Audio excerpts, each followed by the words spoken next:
BTech, BBA మరియు MBA కోర్సులు 15+ years experience ఫ్యాకల్టీతో పాటు placement guarantee. Kishkindha university, Ballari. వాగర్థవివ సంపృక్తౌ వాగర్థ ప్రతిపత్తయే జగతః పితరౌ వందే పార్వతీ పరమేశ్వరౌ. ఆదిత్యాయ చ సోమాయ మంగళాయ బుధాయ చ గురుశుక్ర శనిభ్యశ్చ రాహవే కేతవే నమః. శృంగేరి జగద్గురు పీఠాధిపతులకి, కంచి పీఠాధిపతులకి నమస్కారములు తెలియజేసుకుంటూ కార్యక్రమాన్ని ప్రారంభిద్దాం. ద్వాదశ రాశులకు సంబంధించి 1 జూలై నుంచి 15 జూలై వరకు వివిధ రాశుల్లో జన్మించినటువంటి వారికి ఏ విధంగా ఉండబోతుందో తెలుసుకునే ముందు గ్రహ సంచారం గురించి తెలుసుకుందాం. వృషభ రాశిలో శుక్రుడు, అలాగే మిథునంలో రవి గురువు, కర్కాటకంలో బుధుడు, సింహంలో కుజ కేతువు, అలాగే కుంభంలో రాహువు, శని మీనంలో 13 జూలై నుంచి శని వక్రీకరించే స్థితి పొంది ఉంటారు. అయితే ప్రధానంగా గమనించుకున్నట్లయితే చాలామంది ప్రేక్షకుల్లో ఉన్నటువంటి చాలా సందేహాలు, కొన్ని చెప్పినటువంటి విషయాల్లో కొన్ని మాకు ఫలితాలు సరిపోవట్లేవు అని అంటున్నారు. అంటే దీని అర్థము చాలామంది చూసుకునేటువంటిది సన్ జొడాయిక్ సైన్ ద్వారా చూసుకుంటున్నారు.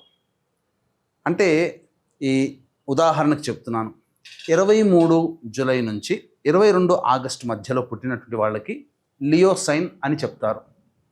కాబట్టి సింహరాశి గురించి చెప్పేటప్పుడు 23 జూలై నుంచి 22 ఆగస్టు మధ్యలో పుట్టిన వాళ్ళు చూసుకుంటున్నారు. అది తప్పు. మీరు జన్మించినటువంటి జన్మ తేదీని అనుసరించి ఒక నక్షత్రము, ఆ నక్షత్రాన్ని అనుసరించి రాశి ఉంటుంది. ఆ రాశి ప్రకారమే మీరు చూసుకోవాలి. ఇది సరైనటువంటి విధానము. కొంతమంది నామ నక్షత్రం చూసుకుంటున్నారు. ఉదాహరణకి శ్రీనివాస్ అని చెప్పి అనుకున్నాం అనుకోండి, చాలామంది సి అనే అక్షరం ఈ శతభిష నక్షత్రంలో ఉంటుంది కాబట్టి కుంభరాశికి చూసుకుంటున్నారు, తులారాశికి చూసుకోవాలి. కృష్ణవేణి అన్నప్పుడు మిథున రాశి చూసుకుంటున్నారు, అది కూడా తులారాశి, అలా చూసుకోవాలి. కాబట్టి మనం అనేక విధాలుగా ఈ శాస్త్ర ప్రకారము మనకు ముందుకు వెళ్ళినట్లయితే తప్పకుండా ఆ ఫలితాలు అనేటువంటివి మనకు సరిపోతాయని చెప్పవచ్చు. ఇక ఆలస్యం చేయకుండా వివిధ రాశుల వారికి ఈ 1 జూలై నుంచి 15 జూలై వరకు ఏ విధంగా ఉండబోతుంది, ఆదాయ వ్యయాలు, ఖర్చులు, అలాగే పరిస్థితుల అనుకూలత, ఇవన్నీ కూడా క్లుప్తంగా మనం తెలియజేసుకునే ప్రయత్నం చేద్దాం. ద్వాదశ రాశులలో భాగంగా 5వదైనటువంటి సింహరాశిలో జన్మించినటువంటి వారికి 1 జూలై నుంచి 15 జూలై వరకు ఏ విధంగా ఉండబోతుందో తెలుసుకునే ప్రయత్నం చేద్దాం. ముందుగా ఈ యొక్క సంబంధించినటువంటి సింహరాశి వారికి శుక్రగ్రహ సంచార ప్రభావం అనుకూలముగా లేదు. మీకు ప్రధానంగా స్త్రీపరమైన విద్వేషం కలిగే అవకాశం ఉంటుంది. అపనిందలు మీరు పడతారు. కాబట్టి స్త్రీలతో మాట్లాడేటప్పుడు జాగ్రత్తలు పాటించండి. ఇక రవి సంచార ప్రభావము సంపూర్ణముగా ఉన్నటువంటి కారణం చేత నిరుద్యోగస్తులకి ఉద్యోగము లభించే అవకాశాలు సంపూర్ణంగా ఉన్నాయి. ఉద్యోగస్తులకైతే మీకు చక్కటి ప్రమోషన్స్ కానీ, లేకపోతే ప్రభుత్వ రంగంలో పనిచేసేటువంటి వాళ్ళకి కోరుకున్న చోట బదిలీలతో కూడుకున్నటువంటి ప్రమోషన్స్ కానీ లభిస్తాయి. మీ యొక్క కీర్తి ప్రతిష్టలు పెరుగుతాయి. మీరు చేస్తున్నటువంటి పనికి ప్రోత్సాహకాలు పెరుగుతాయి. గురుగ్రహ సంచార ప్రభావం కూడా అనుకూలంగా ఉన్నటువంటి కారణం చేత ధనపరమైనటువంటి లావాదేవీల్లో మీకు చక్కగా లాభం చేకూరుతుంది. రాని బాకీలు వసూలే అవకాశం ఉంటుంది. ఇక అన్ని విధాలుగా సహాయ సహకారాలు గురుగ్రహం యొక్క అనుగ్రహం వలన కలుగుతాయని చెప్పవచ్చు. ఇక ప్రధానంగా ధన ప్రవాహము గురువు వల్ల కలిగితే బుధగ్రహ సంచారం మీకు ప్రతికూలమైనటువంటి ఫలితాలు కలుగుతాయి. అంటే ధనం రాగానే ఖర్చులకి చకచక ఖర్చులకి వెళ్ళిపోతుంటాయి, లేదా అనవసరమైనటువంటి పెట్టుబడులు పెడతారు, స్టాక్ మార్కెట్స్లో పెట్టుబడులు పెడతారు. కాబట్టి జాగ్రత్తలు పాటించండి. ముఖ్యంగా బుధగ్రహ సంచారము అనుకూలంగా లేదు. ఈ కారణం చేత కొంత సంతోషముగా లేని పరిస్థితులు, ఆరోగ్యం పట్ల శ్రద్ధ వహించాలి. శిరోబాధలు ఎక్కువగా ఉంటాయని చెప్పవచ్చు. ఇక కుజ కేతుల యొక్క సంచార ప్రభావము ఇది కూడా అనుకూలంగా లేదు. కాకపోతే మొండి ధైర్యం పెరుగుతుంది, ఏదైనా సాధించాలనే కసి పెరుగుతుంది. కానీ మీ అంతటి వాడు లేడు అని మీరు ఆ భావన ఉండడం వల్ల, ఇతరులను చులకనగా చూడడం వల్ల సింహరాశిలో జన్మించినటువంటి వారు మీ విలువని కోల్పోతారు. దగ్గర వారిని దూరం చేసుకుంటారు మీ మాట తీరు వల్ల, మీ ప్రవర్తన వల్ల. కాబట్టి ఆలోచించండి. ప్రేమతో అందరితో వ్యవహరించే ప్రయత్నం చేస్తే ఈ కుజకేతుల యొక్క సంచారం మీకు కొంతవరకు ఉపశమనం లభిస్తుందని చెప్పవచ్చు. ఇక రాహు సంచార ప్రభావము ప్రధానంగా ఈ యొక్క సింహరాశిలో జన్మించినటువంటి వారికి ఎల్లప్పుడూ కూడా ఇతరుల మీదనే పైచేయి సాధించాలనే కసితో మీరు పనిచేస్తారు. కొంతవరకు అనుకూలంగా ఉన్నప్పటికీ కూడా ఇతరులు మిమ్మల్ని మోసగించే అవకాశాలే ఈ రాహుగ్రహ సంచారం వలన కలుగుతాయి, లేదా ఇతరుల వలన మీరు నష్టపోతారు. కాబట్టి ఏదైనా వ్యవహారం నడిపేటప్పుడు జాగ్రత్తలు పాటించండి. శని సంచారము అష్టమ శని ప్రభావం ఎలా ఉన్నప్పటికీ కూడా గత కొంతకాలంగా అష్టమ శని అనుకూలంగా లేని కారణం చేత అనారోగ్య సమస్యలు, తీవ్రమైనటువంటి ఒత్తిడులు, అలాగే సమయానికి భోజనం చేయలేకపోవడం లాంటి సమస్యలతో ఈ అష్టమ శని ప్రభావం మీకు ఉన్నప్పటికీ 13వ తారీఖు నుంచి వక్రీకరించిన కారణం చేత అష్టమ శనితో పాటుగా ఈ సప్తమ శని ప్రభావాన్ని కూడా కలగచేస్తాడు. కాబట్టి జాగ్రత్తలు పాటించండి.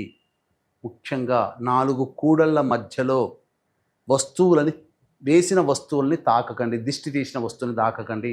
నడిచేటప్పుడు జాగ్రత్తలు పాటించండి. ముఖ్యంగా 9వ తారీఖు నుంచి మీరు ఎవరితో కలిసి దాంపత్యంలో ఉంటారో, అనగా మీ యొక్క జీవిత భాగస్వామి మరియు వ్యాపార భాగస్వామితో కొంత ప్రతికూలమైనటువంటి వాతావరణం ఉంటుంది. సమయం అనుకూలంగా లేదు కాబట్టి తగ్గి ఉండే ప్రయత్నం చేయండి. కొంతకాలము, సంవత్సరంలో కొంతకాలము వారిదే పై చేయి ఉంటుంది, వారి మాటే వినాల్సి వస్తుంది, వారి మాటే నెగ్గుతుంది, వారు చెప్పిందే జరుగుతుంది. ఒప్పుకుంటే తప్పు లేదు కదా. కాబట్టి ఈ కుజుడు కేతువు మీకు ఆ విధమైనటువంటి వెసులుబాటు ఇవ్వడు, నేనే గొప్ప అన్నట్టు తయారు చేస్తాడు. కానీ ఇక్కడ శని రాహుల ప్రభావం కూడా అధికంగా ఉన్నటువంటి కారణం చేత మీ జీవిత భాగస్వామి, వ్యాపార భాగస్వామి, లేదా మీరు ఎవరితో కలిసి పనిచేస్తారో వారిదే పై చేయి అవుతుంది. కాబట్టి వాస్తవాన్ని ఒప్పుకునే ప్రయత్నం చేయండి. అన్ని విధాలుగా అనుకూలంగా ఉంటుందని చెప్పవచ్చు. ఈ రాశిలో జన్మించినటువంటి స్త్రీలకి ప్రధానంగా కోరుకున్న చోట గౌరవ మర్యాదలు లభించవు, ఇతరులతో మాటలు పడాల్సినటువంటి పరిస్థితి వస్తుంది, విలువైన ఆభరణాలని కోల్పోయవలసినటువంటి పరిస్థితి వస్తుంది. కాబట్టి జాగ్రత్తలు పాటించండి. ముఖ్యంగా సంతానం కోసం ఎదురు చూసేటువంటి మహిళలు వాయిదా వేసుకోవడం మంచిది. ఆల్రెడీ గర్భధారణ జరిగినటువంటి వాళ్ళు వైద్యుని యొక్క సలహాలు తప్పకుండా పాటించాలి.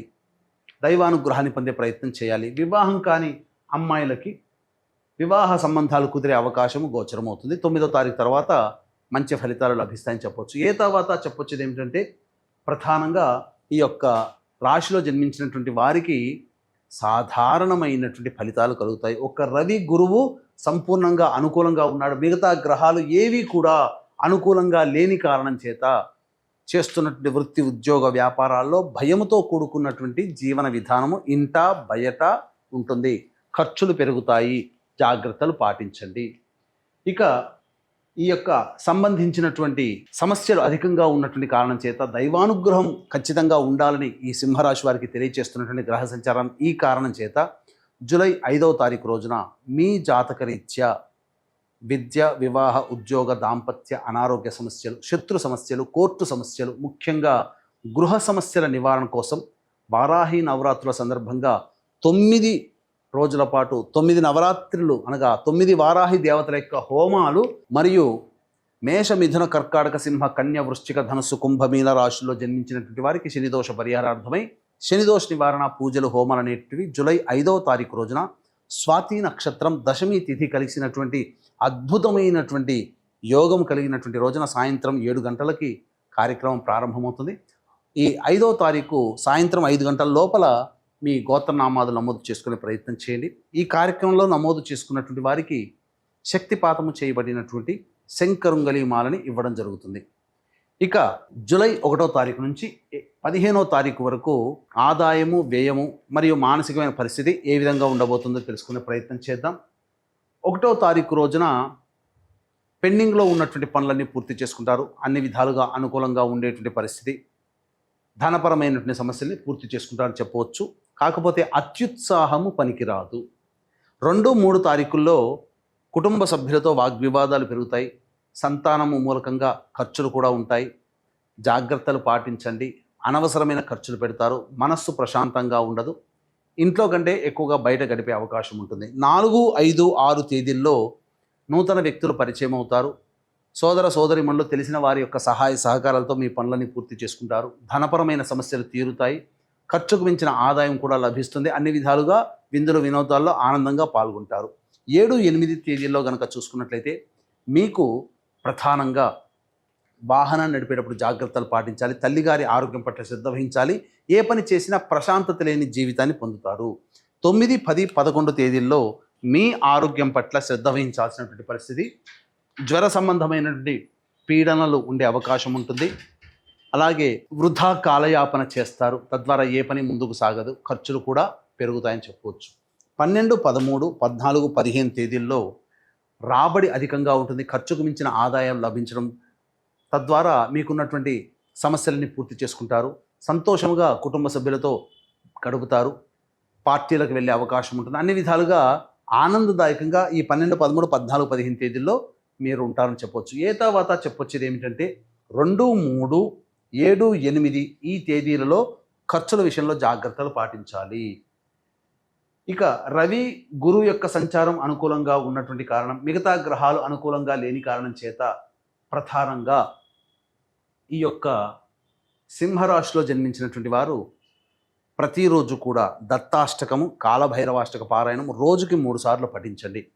ఇప్పుడు చెప్పినటువంటి సమస్యల కంటే ఇంకా ఎక్కువగా సమస్యలు మీరు ఎదుర్కొంటున్నట్లయితే దగ్గరలోని మంచి ఉపాసనా పరులైనటువంటి జ్యోతిష్యులను సంప్రదించి వారి సలహాలు సూచనలు కనుక పాటించినట్లయితే మరింత మెరుగైన జీవితాన్ని పొందుతారని తెలియజేస్తూ సర్వం శ్రీ ఉమామహేశ్వర పరబ్రహ్మార్పణమస్తు.